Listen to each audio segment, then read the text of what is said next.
This is a PSA against bullying. According to stopbullying.gov, bullying is defined as unwanted aggressive behavior among school-aged kids that involves a real or perceived threat of power imbalance, and it also is a behavior that's repeated or has potential to be repeated over time, and it has negative, long-lasting effects on both victim or and the bully themselves. The one thing that I want to talk about, especially tonight, is what to do as a bystander of bullying. We all a lot of times it gets addressed as or from the victim's perspective. Not that it's unimportant. It's just addressed a lot.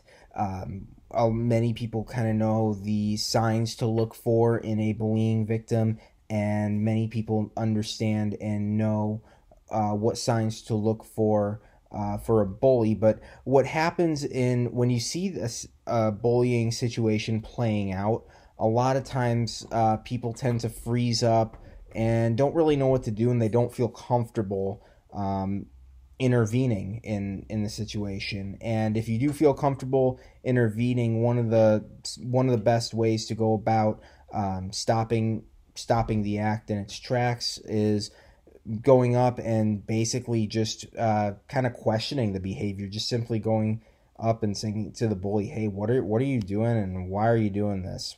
Can you give me an explanation of some sort? This seems kind of pointless to be treating the victim like this." Another way, if you don't feel comfortable going directly up to the person and saying that to the bully's face, is to go up to the victim after the incident and just kind of talk to him. Say that you saw what happened, you're sorry about it, you're there for him. What can you do to help? That in itself can go a long way in stopping or in putting a halt to any of the feelings of loneliness for that victim, and it can kind of help to prevent them to going into a depression or other negative effects of that the bullying can take a toll on.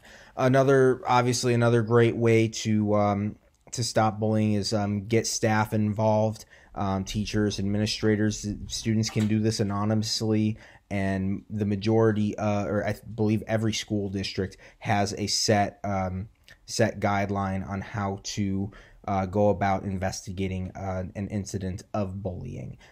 Everything's kept anonymous, and it's important that staff and all staff keeps it that way for the whistleblowers' sake. It's important to do. It's an important thing for students to do, to let staff know what's going on, and it can eventually help to stop the behavior altogether.